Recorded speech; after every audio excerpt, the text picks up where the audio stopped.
Hello and welcome everyone to this FFF pop-up. It's hosted by the Swedish Research Council here in Stockholm. We're streaming live. It's a crisp, clear, a sunny day in Stockholm. Hope you have the same weather as us.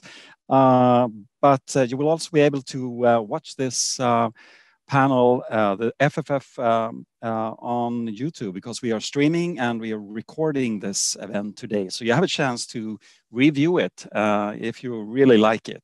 And we hope also that the viewers who are showing up and seeing this on YouTube, very welcome as well. Today we have two researchers with us. It's Carine Signoret and Sam Illingworth. You will soon meet them. We will be talking about science communications and creative ways for just that. And I'm Anders Björs, working at Strategic Communications here at the Swedish Research Council. And I'm super happy to be your moderator today. We are presenting the FFF pop-up. It's inspired by a major event taking place this year on April 14th. It's the yearly conference that's called FFF, Forum för forskningskommunikation, a forum for science communications. This pop-up is a way to meet and exchange ideas and insights regarding science communications. And we hope you like this format as well. And please sign up for the major event. It's going to be exciting. If you're into research communications, science communications, that is the conference not to miss. And if you like to create a pop-up together with the Swedish Research Council, please make contact. We're curious, we're open for ideas to expand this important topic. And maybe I found it also that the FFF pop-up has a group on Facebook and with more than actually 700 members right now. So if you haven't done it, join us if you like. Also, I think the next pop-up is planned for May 21st. Check out the website vr.se. Follow VR in social media, Vetenskapspoet. Sign up for the newsletter. And of course, again, join the Facebook group to get updates and invitations for more to come. But let's lean over to the real deal. We have guests here today, and I'm super happy to welcome Carine Signoret and Sam Illingworth to join us. And if you just like you have noticed, this is an international panel. We're not talking Swedish. We're going to speak English this time. But I want to say a warm welcome to Carine and Sam. You see their backdrops. We're going to show even more and tell you even more about that in a moment. But please, Carine, may I ask to present yourself and welcome. Yes, thank you very much. And hello, everybody. I'm very happy to be here today. So my name is Carine Signoret. As you can hear, I come from France, so I have a strong French accent, but I hope you can understand what I say. I am a researcher. I done my PhD in France, and then I came in Sweden for a postdoctoral position. And then I fell in love with Sweden, and of course I stayed here. And I am now a senior lecturer at Linköping University, as well as a researcher. And I am very, very keen in science communication because I think it's something researcher has to focus on. Super, thank you, Carine. But we also have to mention your topic for your studies, because yes, it has some kind of a link to it. Yes, exactly. So I am a researcher and I work on speech perception. So how do we perceive speech, and especially how the brain works for perceiving speech? So what is important in language, in speech, which kind of factors are important for us to understand what people want to say. So yeah, it's all about communication, in fact. It is. Life is about communications, and science is about communication. So I guess any one of us would like to have a sit down with you just to listen in on all your expert knowledge on this topic. But the next guest is Sam Illingworth. Welcome, Sam. I guess you're in Liverpool or somewhere in the UK. That's right. Hi, Anders. Hi, everyone. So yeah, I'm currently living in Liverpool, but I'm actually an associate professor at Edinburgh Napier University up in Scotland. And my background is in environmental science and atmospheric physics. But really over the past decade or so, my research has been concerned with developing dialogues between scientists and non-scientists, and in particular trying to give voice to underserved and underheard audiences. And the two ways in which I do that really are via poetry and via games. I think we're going to probably focus on poetry in the talk today. So yeah, my research really involves using poetry as a means through which to engender dialogue between disparate groups and to ensure that science is something that everybody can participate in as well. Really privileged to be here. Looking forward to the questions. I'm just going to drop a link to my website into the chat. So if people want to find out more about me, you can just follow that as well. It's just samillingworth.com, easy to remember. And yeah, thanks very much. Delighted to be here. Super, Sam. Thank you so much. And both of you have nice backdrops behind your back. Sam, can you explain what you have behind you that we're seeing? Of course, thanks, Anders. So the backdrop behind me at the moment is a link to, it's the name of the science and poetry journal that I run called Consilience. And Consilience is the world's first peer-reviewed science and poetry journal. Really, it's a way to help celebrate the liminal spaces between the sciences and the arts, and to help provide support to people who want to think about how to engage science through poetry and through visual art and other medium as well. Again, I put the link in the website in the chat, just Consilience Journal, check it out. And yeah, that's what that's about. Thank you. Super. And I know that you have a podcast actually as well on Spotify and other platforms. Yeah, I've also got a podcast called The Poetry of Science, which you can check out on Spotify, iTunes, all of your favorite podcast directories. Please give it a listen, or don't give it a listen. Just rate it 5 stars and tell everyone how brilliant it is. That's just as important. Cheers. Okay, we're going to go into the poetry of yours a little bit later, Sam. We're curious about that. But Carine, tell us about your backdrop. It's not the gigantic pair of glasses you have on your head. It's no, more, it's more than that. It's a classic. Yeah, it's the Pint of Science, the Pint of Science logo behind me, and the map of the world, because this festival is an international festival, in fact. So Pint of Science is not only in Sweden, but it is everywhere in the world and all at the same time in the world. So that's what makes this festival interesting. And with my engagement in Pint of Science, what I want to do is to share science with all people who don't have access to science in ordinary day life. So the idea is to bring researchers out of university, out of laboratory, out of academia, and go in pubs when we can to meet the general public and discuss with them. So that's my way of being engaged in science communication.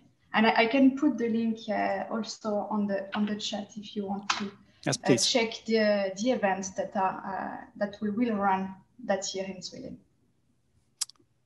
And how often does a Pint of Science happen in Sweden? So the Pint of Science in Sweden is happening once a year, because it's linked with the international events, and it's once a year, every year in May.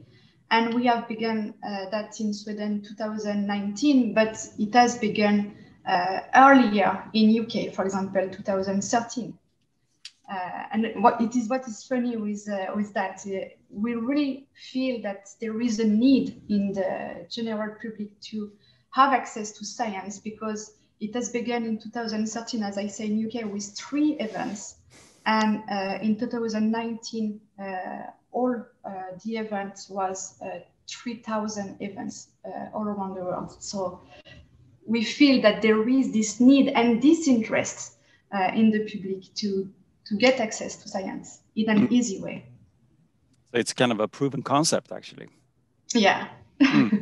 But you're both mentioning something that is super important here. That is to reach out to new audiences in a way, people who usually are not into science or have access to science and how to communicate science. But you're also mentioning how to kind of pull out the researchers from the academic bubble, so to say, and put them in new contexts. How does that work out in Sweden, do you think, Carine? In fact, it has worked much more than what I thought from the beginning. So at the beginning in 2018, I have a friend of mine coming from France also who said, oh, Pint of Science is a big thing in France. Why it doesn't exist in Sweden? And I said, I don't know, maybe we can try that. And then we tried and we thought, okay, we will begin with one city, Linköping, the city where I am from, and we will see how it works. And then suddenly, since we have announced that Pint of Science came in Sweden, we have had a lot of people contacting us to say, oh, we are also interested to run a Pint of Science event in our city. So we have had suddenly 400 other cities that have been participating in the first edition of Pint of Science in Sweden in 2019. So that's why we feel that there is this need, even in Sweden, which is a well-educated country, but even here we have this need. The public is interested and needs to have access to scientific facts. Mm.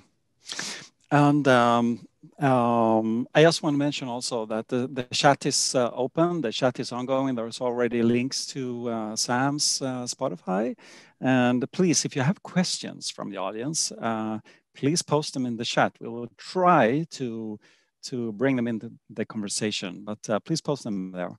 And then the topic, as you know, it's the title of this FFF pop-up is, we played with the title a bit, A Pint of Poetry at the Pub, for creative ways for research communications. But Sam, why is this important for you to go into this? Because you basically have left the research that you once started with and now focusing on the research communication, science communication. Okay, yes, that's a great question. So I guess my PhD was, using satellites and aircraft and drones to make measurements of greenhouse gases, which I really enjoyed doing. But during that time, I was also kind of thinking to myself, yeah, but this is one way of constructing knowledge. And why are only scientists the people that are doing this? Why is it only scientists that have the responsibility and the privilege to construct original knowledge and to develop thoughts and processes in this way? Whereas actually, when we look at global interdisciplinary problems, such as climate change, in actual fact, they affect so many people at such a global level that it's not just scientists that are going to be able to find solutions to these problems. And I think it's quite arrogant to assume that. And so for me, opening up and diversifying science beyond just a one-way method of communication, so me telling people about how brilliant science is, and instead creating processes through which non-scientists who are still experts in many other facets of their day-to-day lives can help to construct knowledge and can be involved in that process is really important to me. And I think is important to science. So this idea really of diversifying science beyond it just being a box ticking exercise, and actually doing so because the more voices, the more experiences, the more diversity we bring to science, the more diverse, the more inspirational, the more brilliant the solutions to the problems that we come to seek are. So, yeah. I think my research has definitely changed from being very, very positivist, empiricalist mindset, which is fine, towards much more of a how can we find ways to open up and diversify science for the benefit of all. And we'll come on to talk about this, I guess, but poetry is a really powerful way to engender that dialogue and to help to diversify science in a meaningful way. Mm. I guess when we think of poetry these days, it's hard not to think about Amanda Goodman at installation of Biden, the inauguration of Biden in Washington, when that piece of poetry actually traveled far, far across the world. But Sam, I think we're focusing on the poetic part of you, to say so, but you are doing more than that when it comes to science communication, don't you? Yeah, so I think that there's many different ways that we can communicate science. And I think that, like, for me, you know, as scientific researchers, it's important to communicate science, thinking about it in terms of inward facing and outward facing. And Carine and I are both going to be talking primarily about outward facing. So this idea of talking to non-scientific audiences, and, you know, that inward facing side is still really important, like presenting at conferences, writing academic papers, etc. But the outward facing side, which is where we work with non-scientists, is what the purpose of this pop-up is. And for me, I think there's, again, that can be broken down into two areas. We can have the kind of one-way communication in which we communicate science to an audience, which is really important. But then we also have this two-way dialogue in which we invite non-scientific audiences to comment on our science, to help us develop scientific research, etc. So that dialogue is also a really important part of science communication. However, when we try to create such dialogue, we establish what I call hierarchies of intellect. So this idea that, let's say we want to talk about flooding in Sweden, right? Or let's say we want to talk about flooding in a specific area in a small Swedish village. Now, researchers have a lot of expertise, great, but so do the people living in that village who've lived there for 70, 80, 90 years. And as researchers, it's kind of crazy of us to ignore this data set of people who have lots of expertise and lots of knowledge, even though they're not scientists. But when we try to bring those people and scientists together, sometimes what can happen is that the non-scientists can feel a little intimidated by the scientists. So we have these hierarchies of intellect where people think, oh, I'm not a scientist. I don't have letters after my name, so I can't comment on this. Whereas actually, they are experts and they've got a lot to say. So leveling these hierarchies is really important. And there's lots of different ways that we can do it. But one of the ways in which we can do that is through poetry, which is part of the research that I do. And one of the ways that we can do that is through games, which is another part of the research that I do. But there's also other ways we can do it through comedy. We can do it through theatre. We can do it through dance. We can do it through many, many different facilitatory mediums. The reason why I use poetry and games is that they're things that I do. Poetry in particular is really powerful for this for three reasons. Firstly, it gives permission to the non-scientists, because if we're writing a poem about our experiences, that's much easier to share than saying, I've got some expertise. Secondly, it gives permission to the scientists to display an element of pathos that they're not normally allowed to do. You know, they are affected by these issues and probably are upset or angry about them. And then thirdly, it creates a sense of shared vulnerability. So if you're working with a really learned professor and you see them read a terrible haiku, you kind of realize, oh, they're fallible. And so it creates this safe space in which meaningful dialogue can take place. So yeah, poetry is a really powerful way to engender that dialogue, which is why I use it in my research. Interesting, because now we're both talking about science communication as a tool to reach out with science, but you're also looking at science communication as part of the actually kind of a scientific process.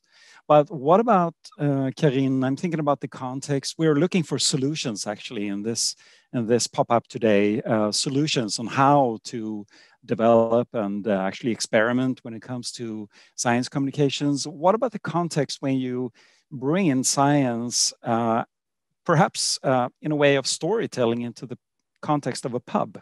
What happens in that space?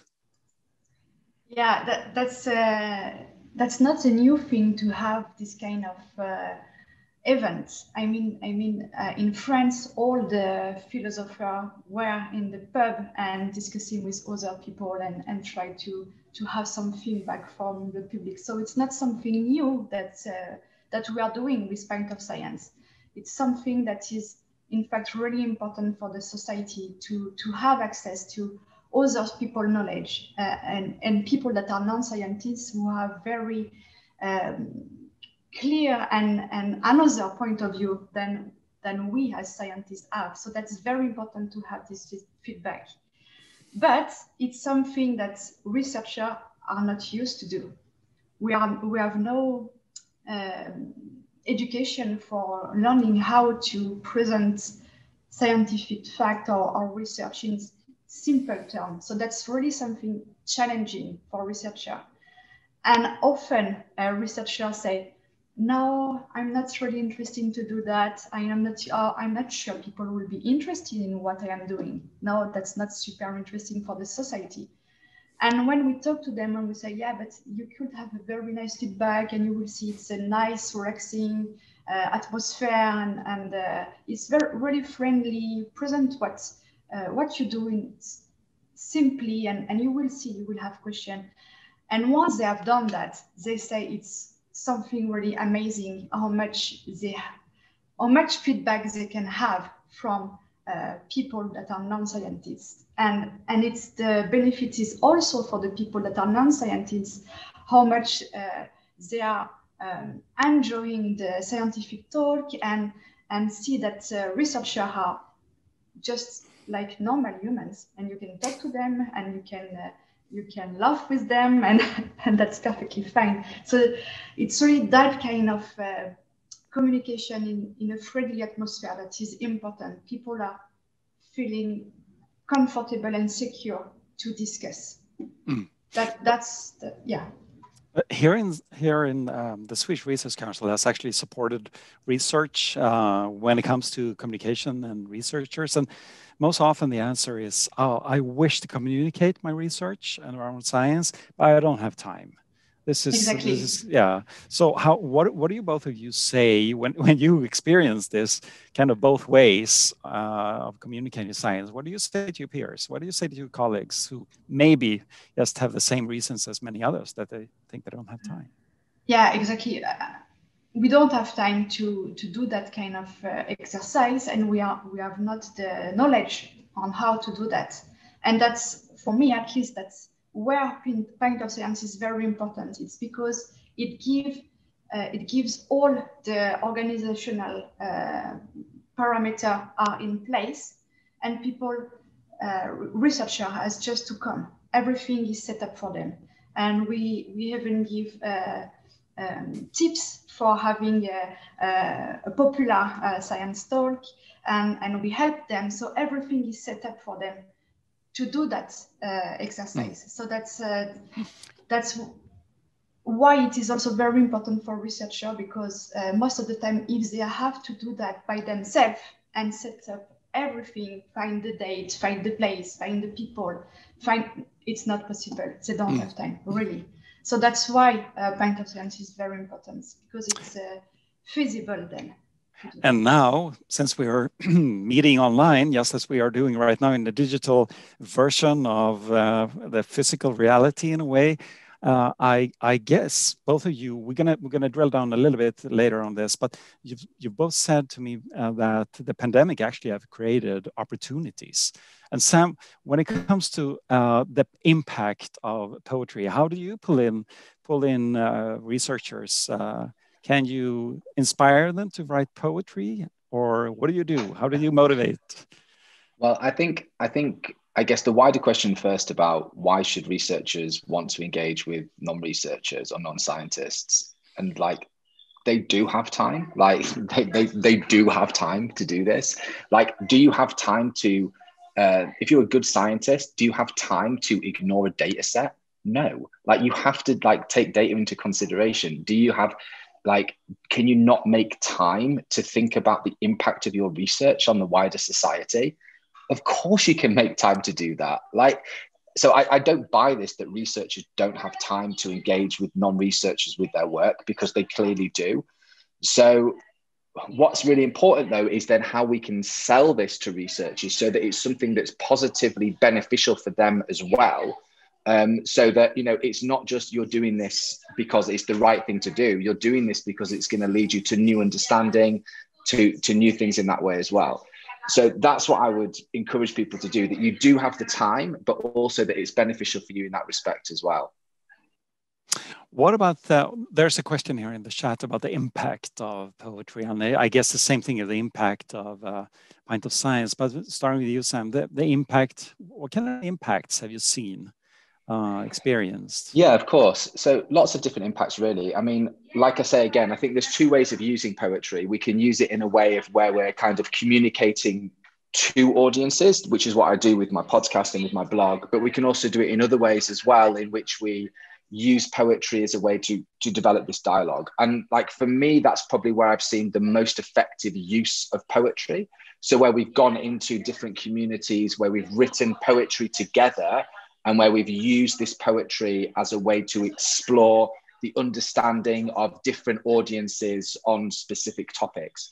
And for me, I try really hard to be open and understanding that people that aren't experts maybe still have a lot of knowledge and a lot of understanding, but I still am biased. And many times we've gone into situations where they've written poetry and it turns out that people know a lot more on a topic than maybe even me. So it's a really humbling experience, using this as a way to encourage people to share their knowledge and to share their expertise, and to really reinforce the fact that the scientists aren't the only experts, and scientists shouldn't have a hegemony on the construction of knowledge. And so for me, yeah, poetry is a really humble way of developing that.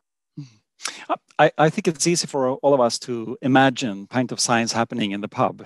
We can imagine the scientist, researcher standing in the spotlight and telling stories or having presentations and so on. But Sam, when it comes to poetry, what kind of context can we imagine that form of communication happen?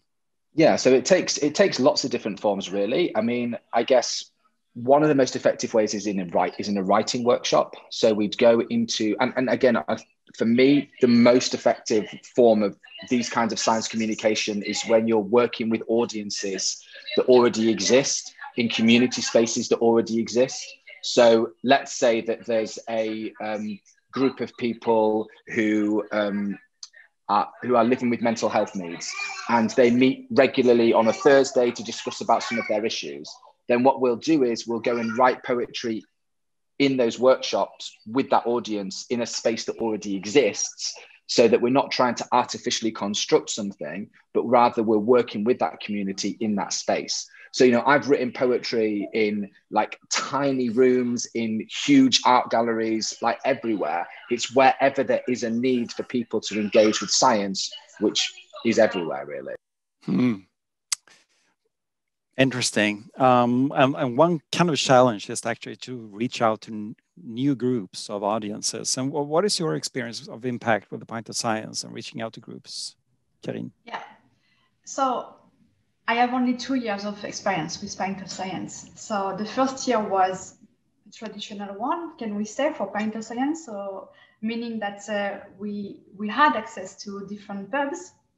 So that was great to have this format. And then came the pandemic, as everybody knows. So it was not possible in 2020 to have this Pint of Science in the pubs.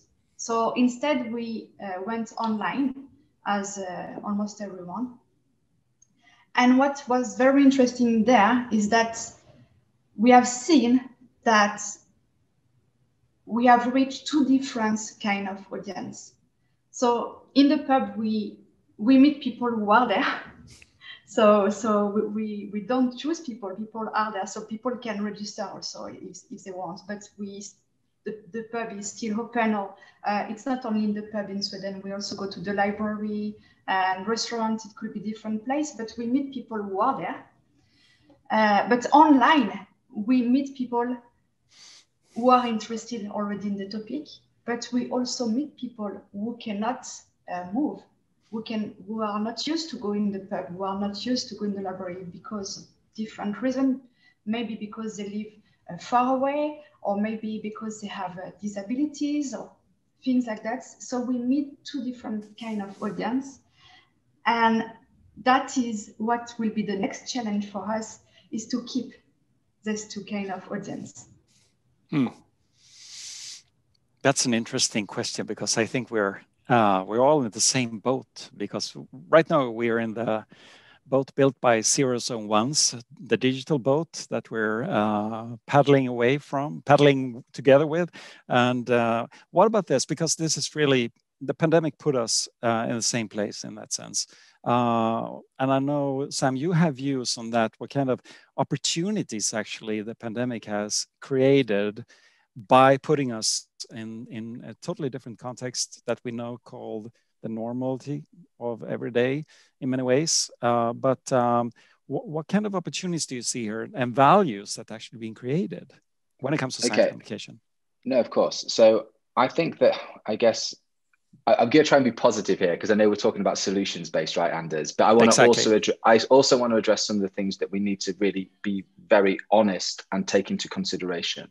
So one of the amazing things that has happened recently has been like the push to the digital space, which has kind of been forced by circumstance, which means that we're all able to participate in numerous Zoom meetings, like with colleagues across the world, like very, very rapidly. And it's helped to open up science communication. So I can, as I regularly do, talk to colleagues in multiple time zones, work with them, develop workshops with them. And that's really, really amazing and really powerful. And in that regard, I think the pandemic has demonstrated what is possible and has forced our hand, if you will, a little bit further down that route. However, the caveat to that is that I'm very conscious of the fact that I'm speaking from a position of privilege where I have access to high-speed internet, I have access to a good computer, I have access to various digital licenses, and that means that I'm able to do all of these things. What I'm worried about slightly is that even though the move to a digital landscape enables us to theoretically communicate with even more people, what about those audiences that, for want of a better word, are in digital poverty? So it's really, really essential that we think about those audiences as well. Now, because I know, Anders, we're thinking about solutions, right? So there definitely are solutions to this. And the solutions is to work with those audiences and ask them what the limitations are to their engagement, what platforms they use, and how we can do that. So for example, I do some work with some communities in using WhatsApp, because WhatsApp's actually a really effective way for people who don't necessarily have very expensive phones or very expensive data plans. And it's a way that we can communicate with people, which we can have dialogues, etc. So for me, there's many, many different platforms, there's different strategies that we can use, but it's important to consider all audiences, because we don't want to make something that's incredibly amazing for 3% of global audiences. We want to make something that's accessible for 100% of audiences. So for me, it's about listening to those audiences' needs and expectations rather than assuming what they want, which again goes back to this idea of just because we're in a digital space doesn't mean that we should forget all of the training that we had in our analog environments to begin with as well.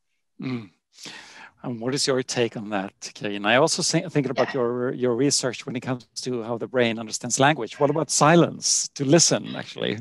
How important is that? There is a specific response to silence in the brain, in fact.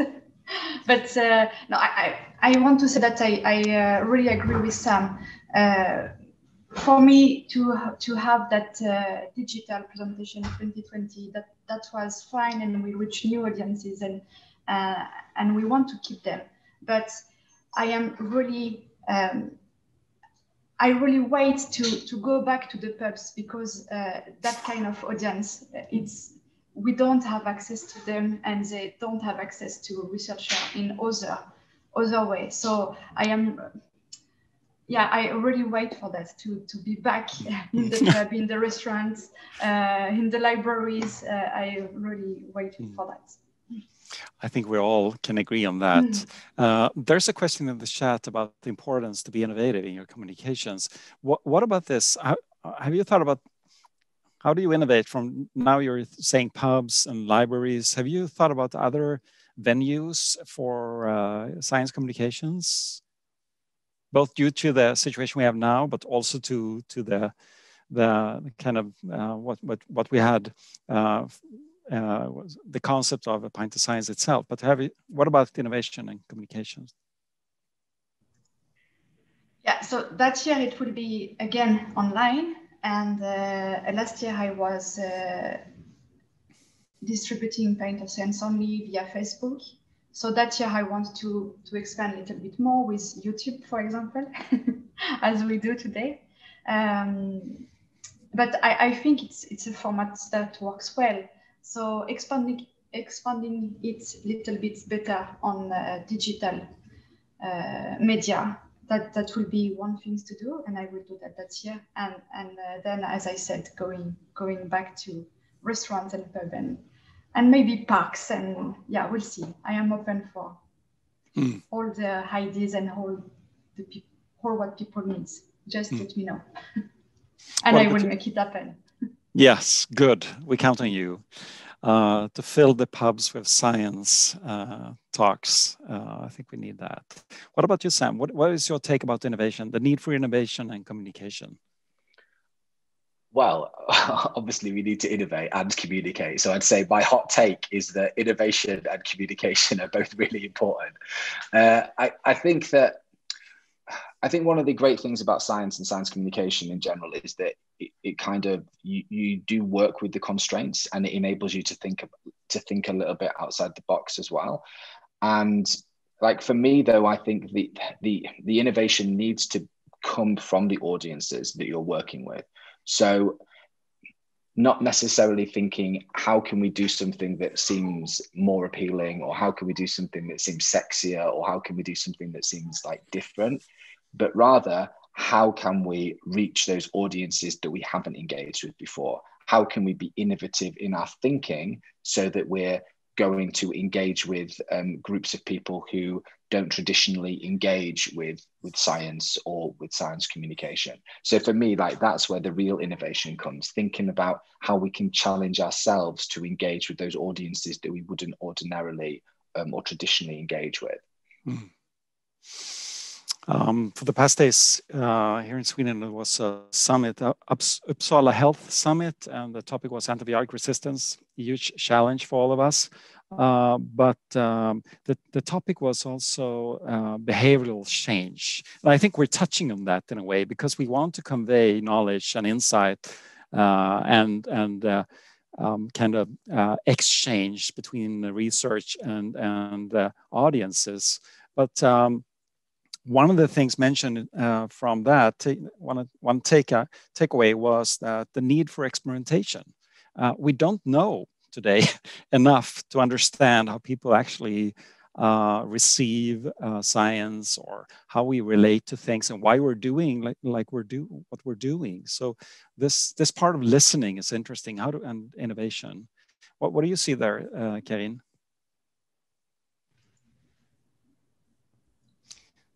The need for experimentation. Yeah.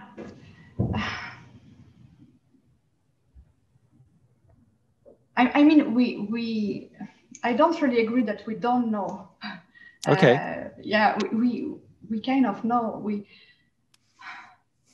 We have seen that if we go to people and if we talk to them about things that are interesting, they are interested.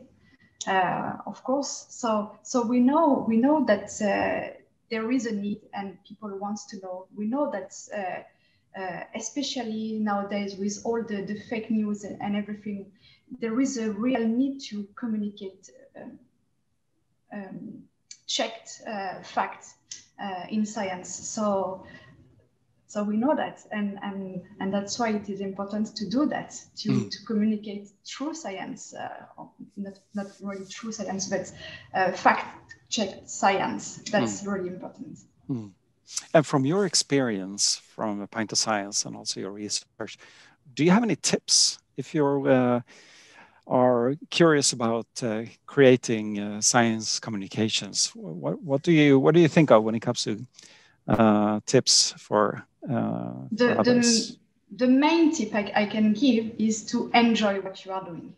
That's the most important thing. If you enjoy what you are doing, if you think that it's fun and it's important, and if you enjoy to organize events and to talk with people and to discuss and to see how the other people think, because we all think differently. If you enjoy that, that's done. Something else that comes to mind? Yeah, be organized. That's something that helps me, at least me, a lot. Be organized, enjoy it, and keep going. It's important to keep going, even if sometimes it could be difficult, even if sometimes it's not always easy. We receive some pubs say, no, we don't want to have this kind of talk in our pub. Okay, keep going. There is also place and there is people interested. It sounds like a Pint of Science is a fun place to be. When is the next? When is the next? 17, 19 May. All right. That's, yes. Okay. I think we all can sign up into our agendas. Yes, I can write that in the chat. Sam, what about you? Three tips when it comes to science communications that you want to share. Of course. So I'll pick up one by just answering Camilla's point as well in the chat, which is around the fact that do something that you love. And, I use poetry and games as a way to communicate science because they're things that I do. I don't profess to be an amazing poet, but it's just something that I enjoy doing.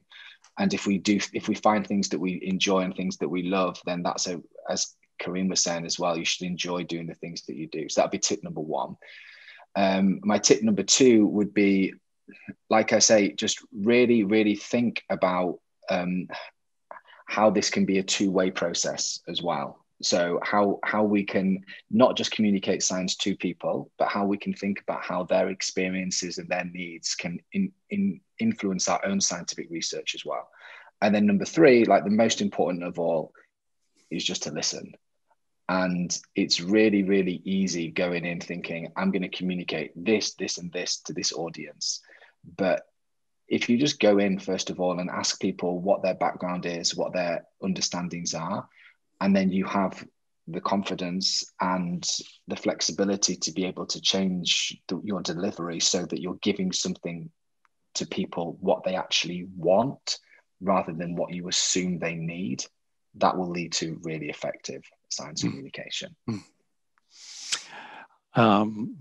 What comes to mind is that we actually haven't listened very much to the audience here today, but we try to discover the topic of science communications from your points of view. And my takeaway is actually listening, because I think that's very valuable.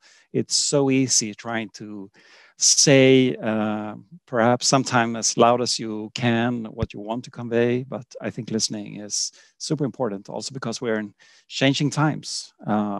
So we have like a minute left on this FFF pop-up. I want to thank you both for taking your time, showing up in this context of the FFF pop-up. Thank you, Carine, for sharing everything about the Pint of Science and beyond that. Thank you very much for inviting me. I am very happy to have been there today. I hope we have also inspired people to visit the Pint of Science. And I hope, Sam, thank you for showing up here. I hope we inspire people to both read your poetry and perhaps create something by themselves. Yeah, absolutely. Thanks so much, Anders. And thank you, everyone, for showing up. I really appreciate it. Stay safe. Likewise.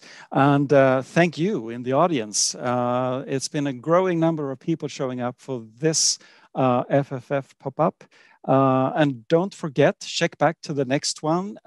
We are creating FFF pop-ups throughout the year. I think the next one is in 21st of May, but be sure to join the Facebook group, FFF pop-up, by the Swedish Research Council, Vetenskapspoet. Sign up to the newsletter, check into vr.se, follow us in social media, and don't forget the major event, Forum för forskningskommunikation on April 14th. And a big thank you for for joining us here today in Stockholm for FFF Pop-Up. And we're signing off here and waving you goodbye.